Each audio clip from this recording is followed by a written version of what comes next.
Bwana Yesu asifiwe sana wa Mungu. Somo nataka nikwambie, popote ulipo, na mimi ni mchungaji Ephraim Mwansasu, lakini nataka nikwambie kitu cha msingi. Tukiwa katika nyakati hizi ngumu, mbaya, maisha yametuelemea, hali zimeelemea, mambo yamekuwa ya ajabu, na wakati mwingine hakuna mwenye majibu. Sio rais, sio nani, sio serikali. Kila mtu ametaharuki kwa sababu ya hali zenyewe. Lakini mimi na jambo langu tu la kukuambia habari ya wokovu.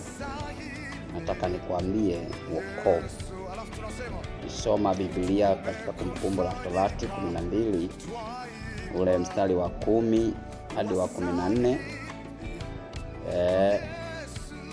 wa 14 na kuendelea na 19 hadi 20. Unaweza ukapata maandiko mazuri hapo ya wokovu. Zungumza habari ya wana wa Israeli kuvuka ng'ambo, na ng'ambo inayozungumzwa ni kutoka upande wa kwanza kwenda upande wa pili.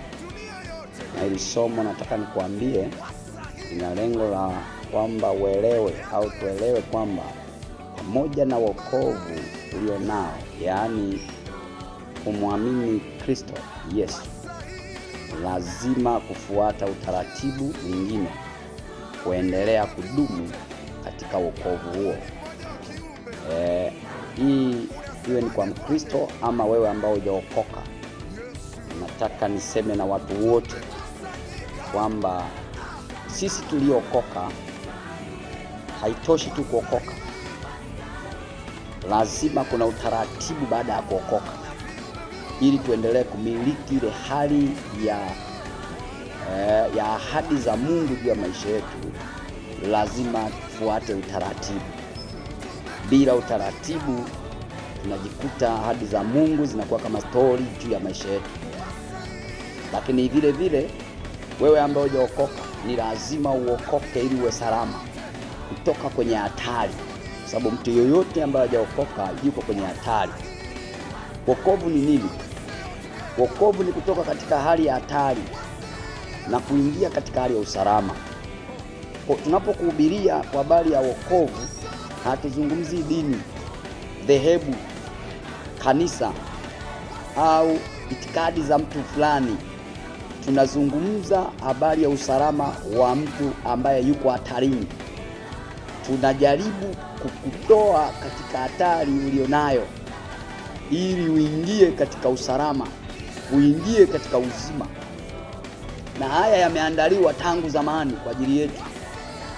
Kwa hiyo watu wengi wanafikiri tunashabikia, mchungaji awe na watumishi wengi au washirika wengi, sijui nini iwe hivi.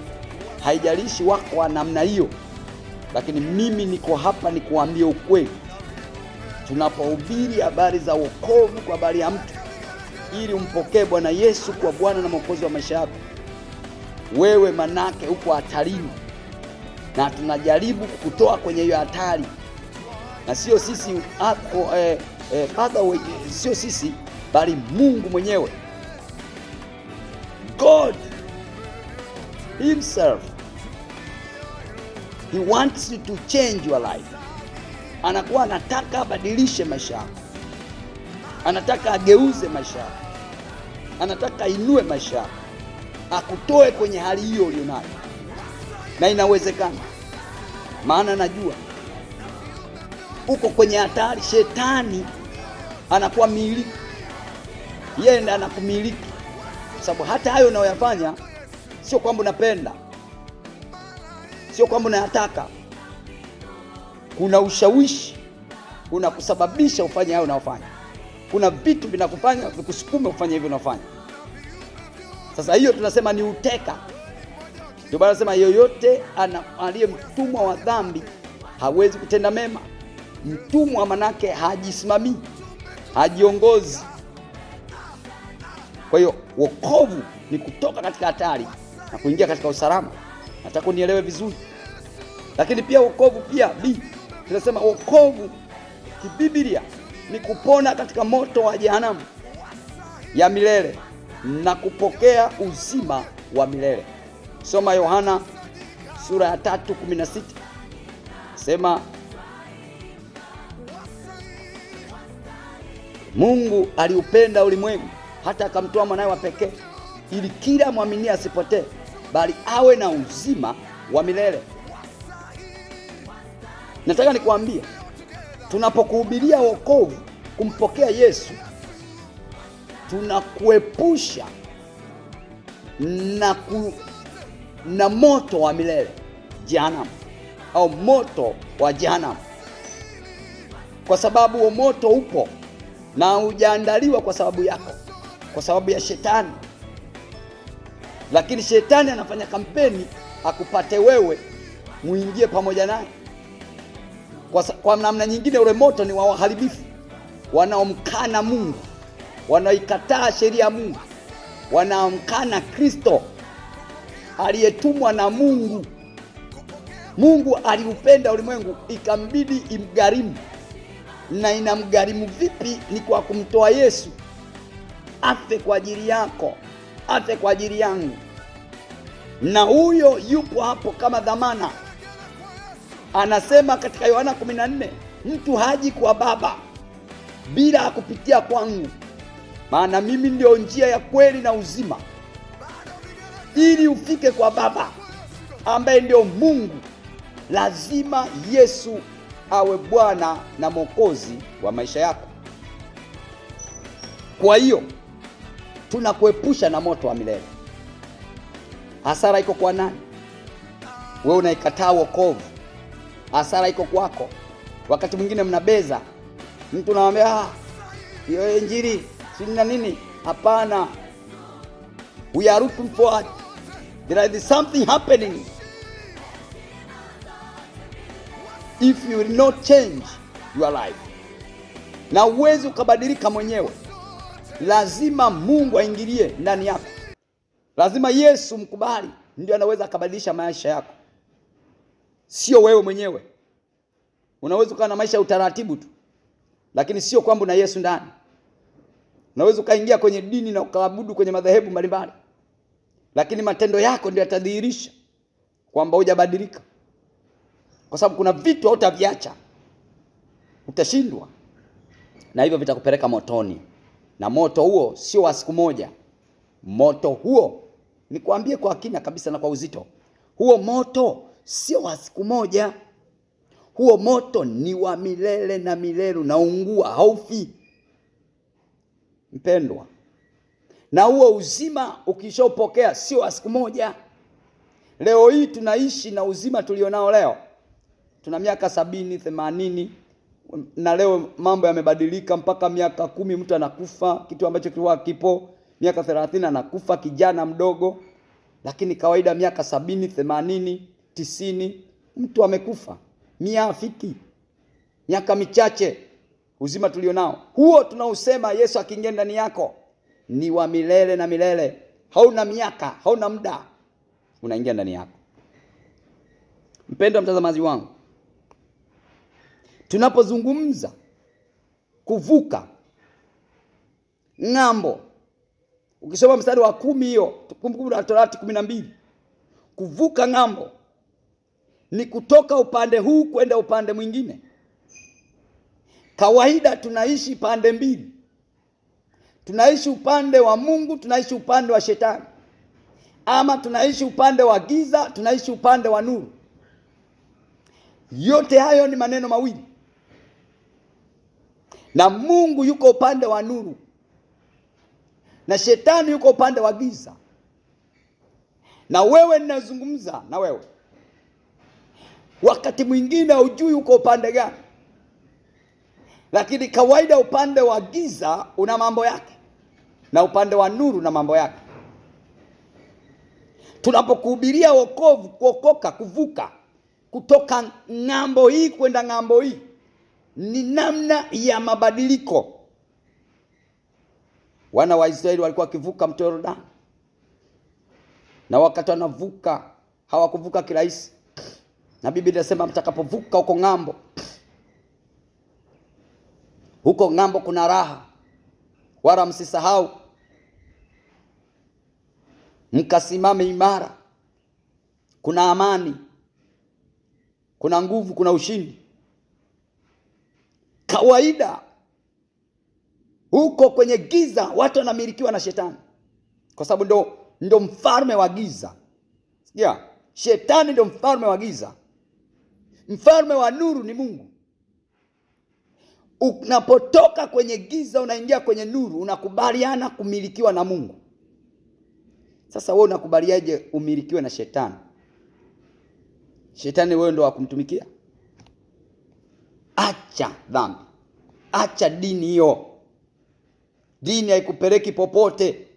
Wokovu Yesu Kristo anakupeleka mahali pa milele, pa amani, pa furaha. Biblia inasema kwenye Ufunuo 21, inasema tazama maskani ya Mungu ni pamoja na wanadamu. Tutaketi na Mungu, tutaishi na Mungu. Tena nasema sio namna ya kudhania kwa imani, live. Atatufuta machozi. Unang'ang'ana na shetani. Shetani hana historia popote, ataishia jehanamu kwenye moto wa milele.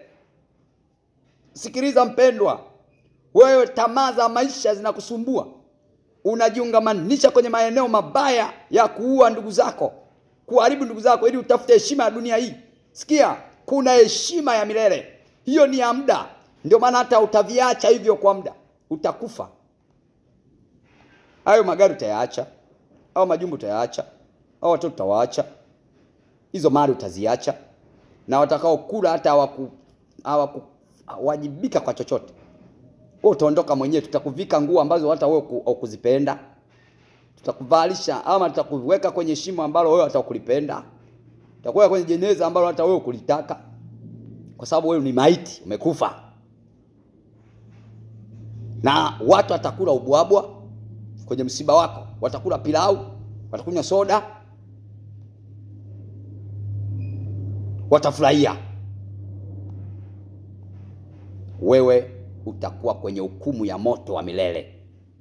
Vuka, toka huko kwenye dhambi na giza, ingia kwa Yesu Kristo akubadilishe maisha, ukae nuruni. Anasema nuru haiwezi kuchangamana na giza. Na once unakuwa nuru, nataka nikwambie kuna vitu taviona kwenye jamii unaishi, kwenye taifa unaloishi, kwenye kanisa unalokuwa. Kwa sababu umecompromise kwa dini, ndio maana unaishi tu na mambo yanaonekana. Haleluya.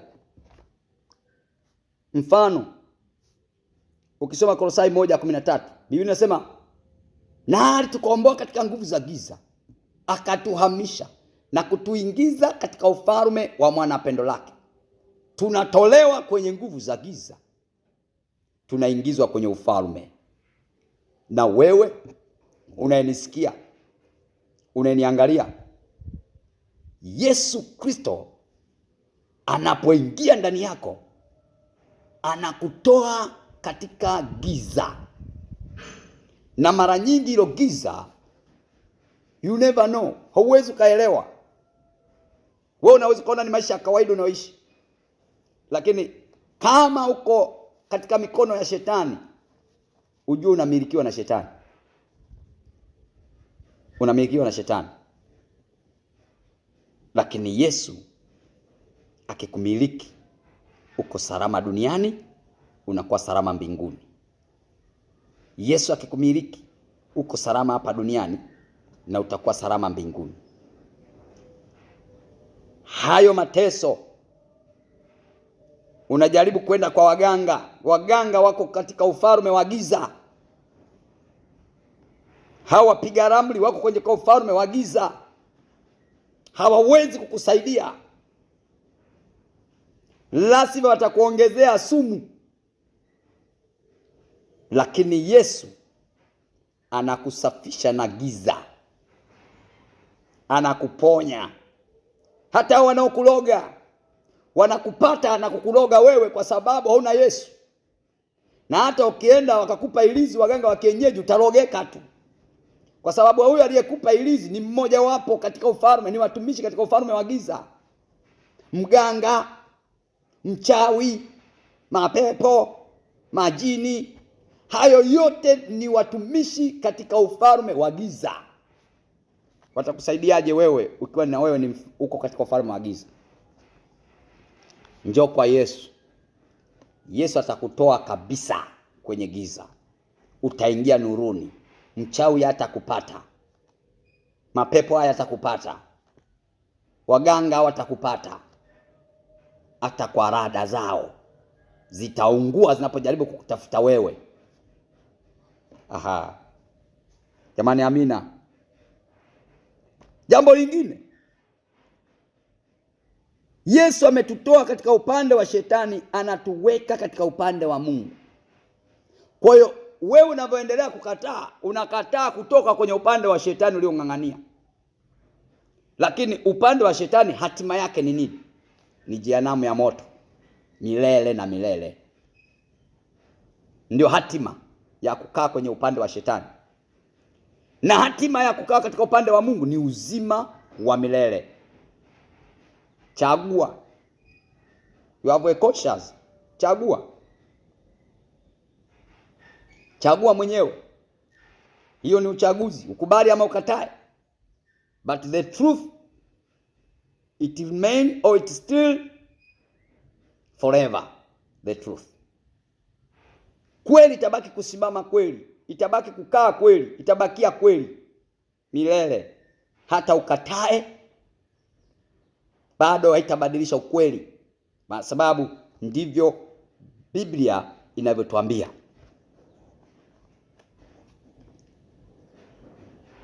Labda kama utakufa, unaweza ukanisaisha. Ng'ambo imejaa raha ambayo Mungu mwenyewe hutoa. Kwamba unapoingia kwa Yesu kuna raha, kuna furaha, kuna amani. Haimaanishi upati changamoto, haumaanishi upiti kwenye majaribu, haumaanishi upati na magumu, haumaanishi ulali na njaa. Unaweza ukalala na njaa kuliko hata mpagani, lakini nataka nikwambie una raha na furaha. Mungu tushindia na maadui zao pande zote na kukaa salama. Upande huu na usalama kwa Mungu, kwa sababu hao unaopigana nao wewe kwa kwenda kwa waganga wakakulia hela zako ili eti wadhibiti, unapata shida bure. Walio upande wa Mungu wanapiganiwa na Mungu. Yaani hauwezi ukawajibika, wewe utawajibika tu kukaa na Mungu vizuri. Yaani vita hiyo ya mtu yeyote anayekuja kwako, ya roho zozote zinazotumwa kwako, ya mipango yoyote inayokuja kwako, itaondoka. Mungu ndiye atakupigania, sio wewe. Kwa upande wa nuru una ushindi. Mapepo yanajua, wachawi wanajua, waganga kienyeji wanajua, majini yanajua. Shetani mwenyewe ndo kabisa anajua kwamba walio upande wa Yesu, wamekaa na Yesu, ni washindi daima. Jamani, amina.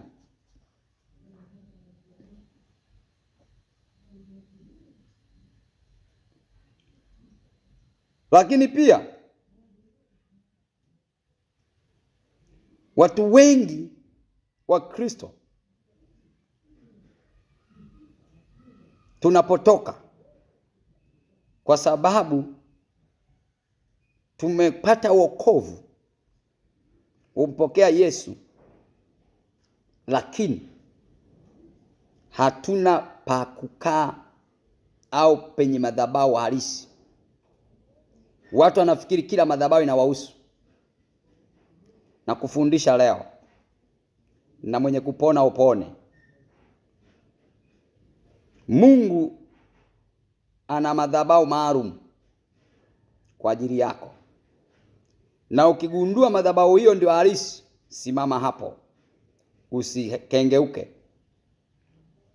Ukisoma mstari wa 11 Kumbukumbu la Torati 12, Bwana mwenyewe ukaalisha jina lake mahali. Si kila mahali jina la Mungu lipo. Haleluya. Sehemu unaposikia pana madhabahu ya Mungu. Sasa Mungu ni wengi, lakini nazungumza Mungu wa kweli. Mahali hapo Bwana analiweka jina lake.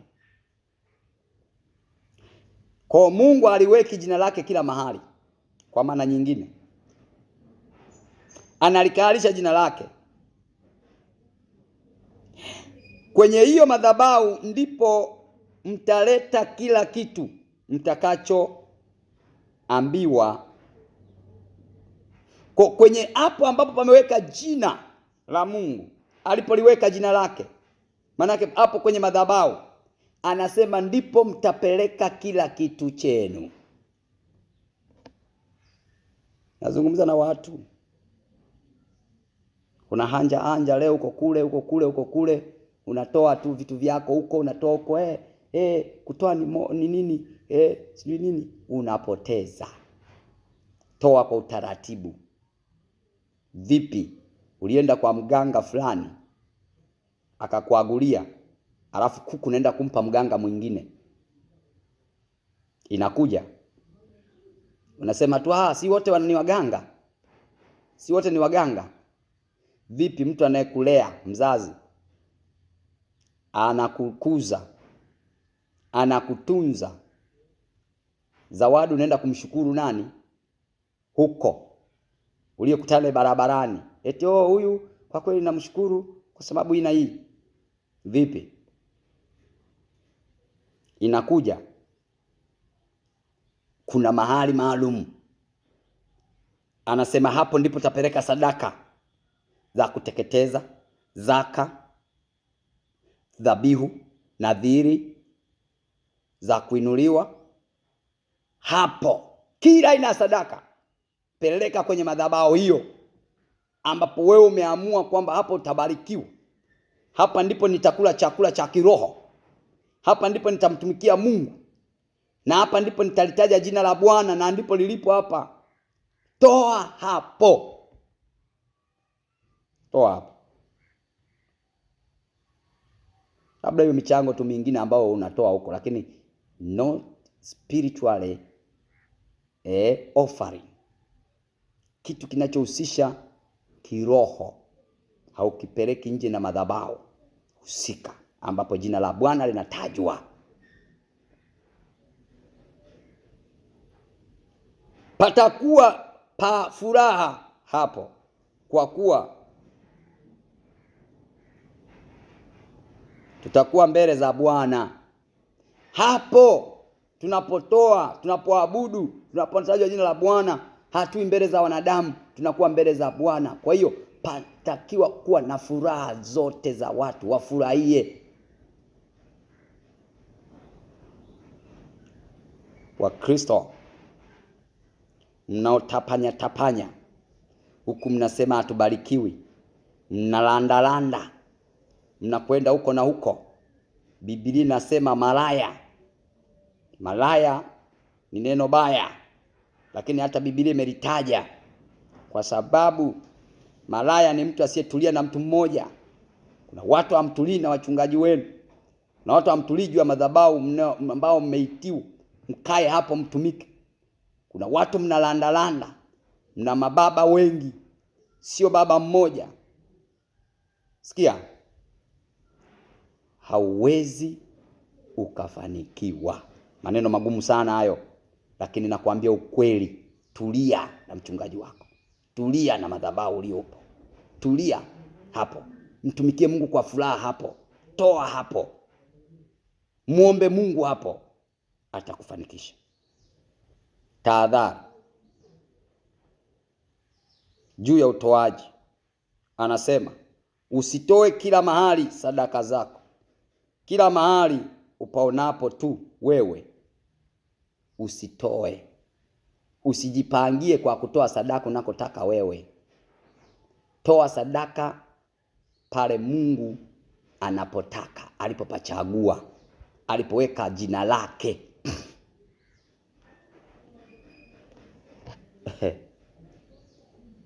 Watu mnajitolea tu kwambia asili kutoa tu. No, sio kutoa tu, kanuni.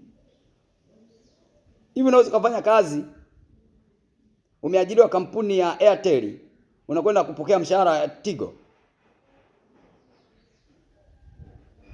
Kanuni. Kanuni. Unajua sacrifice ya watu huko unakokwenda. Wewe unajitoa. Kanuni. Na ukikosea kanuni, na Mungu ni wa kanuni,